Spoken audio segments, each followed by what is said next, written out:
what kind of responses other than staying in the property do you have? Well, do you fight?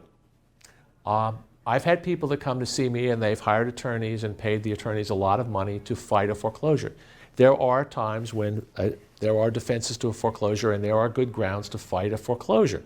If there was fraud in getting the loan, if there was a violation of what's called the Truth in Lending Act and certain other violations, again, if the loan was fraudulent or any of those things might be true, then you could fight the foreclosure. At the end of the day, though, you got to look at where you're going with this.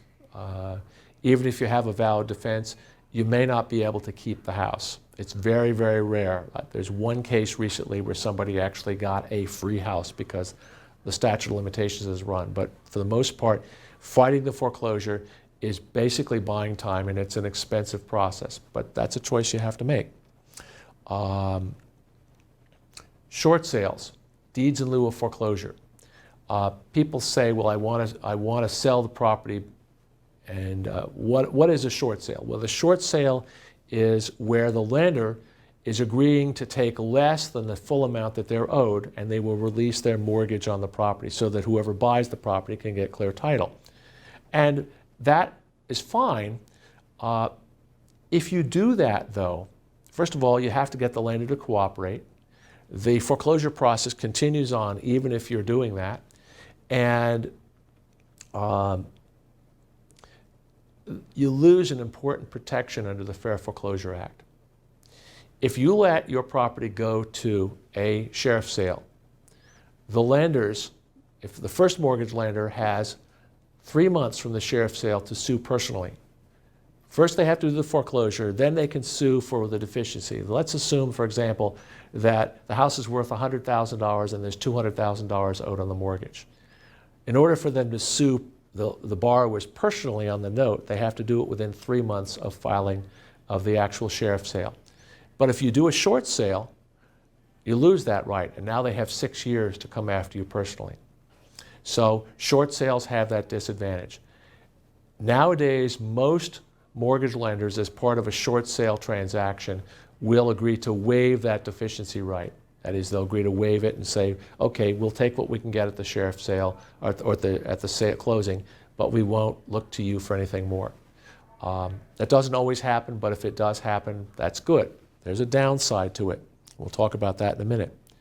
I always tell people, if you're going to do a short sale, you can have a realtor, but you're going to want a short sale attorney to look at that. Most short sale agreements, even the ones that are done with the realtor standard form, they don't provide all the protections that you really need, and you need somebody to guide you through this process. What you want to avoid is a situation where at the sheriff's sale, the lender agrees to take a scenario. The lender says, well, you know what, we'll let you do the short sale, but you've got to come up with $20,000 at closing. I don't have $20,000, but you have a contract with the buyer. The buyer says, if you don't close and pay the $20,000, I'm going to sue you. You don't want that. That just makes the bad situation worse. Again, the contract has to be carefully drafted. Short sales, by the way, are a good idea if you need the property out of your name. Typically, somebody's got a job, they're moving out of state, and they don't want to have this property in their name and have to be responsible for it for a lengthy period of time. That's a good situation to consider a short sale. Loan modifications, loss mitigation. Very often people say, and when you face a foreclosure, what happens is the lender or the mortgage servicer will send you a letter saying, we know you're in financial difficulty, we'd like to talk to you about modifying your mortgage, loss mitigation. And what's happening here? First of all, you're not dealing with a bank. People say, well, it's Chase Bank. Well, it's not Chase Bank. You're dealing with Chase as a mortgage servicer. Most of these mortgages are owned and held by investor trusts. And the investor trust has the servicer who is responsible for handling the foreclosure, collecting the money, and essentially administering the loan. The servicers are required to reach out to you about loan modification or other alternatives. They are not required to give you anything. They're not required to give you anything. No lender has to modify your mortgage.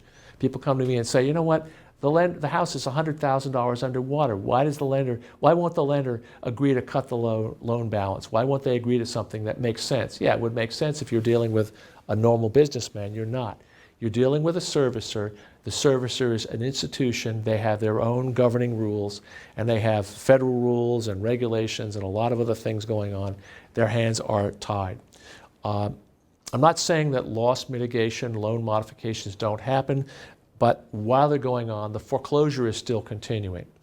And there's no guarantee that you're going to get a deal that's going to work for you, especially if you can't afford the house to begin with. So these are all things to think about. I have asked a lot of my colleagues if they see any kind of pattern about who gets loan modifications, who doesn't. And it's all over the map. Recently, a couple of my colleagues said to me that people with high income have a harder time getting any kind of a deal than people that have little or no income. Who knows why? Getting your loan balance reduced substantially so that you now have a house that's roughly equivalent. You want the loan balance cut. They want them to forgive some of the loan balance. That's pretty rare. Anything can happen, but I tell people that it's a very haphazard process. Again, I think a qualified HUD housing counselor will be a good place to start, and Clarify would be one of those people for that. Here's the gotcha: taxes. Let's assume that you've gone to foreclosure sale and the lenders had to write off the loan because they decided not to sue within the 3 months. They write off the loan. You get a 1099. You get a 1099. This is treated as income to you. The 1099 is supposed to be for the difference between the value of the property at the time of the sheriff's sale and the balance owed on the loan. If the house is $100,000 underwater, you now have a tax bill for $100,000. You have to pay taxes on that $100,000, the same as if you had gotten a paycheck for $100,000. That can be a big deal. There are a couple ways out of it. One, of course, is if you file a bankruptcy and you get your bankruptcy debts, you file the bankruptcy before the sheriff's sale or before the write-off. The other is if you're insolvent.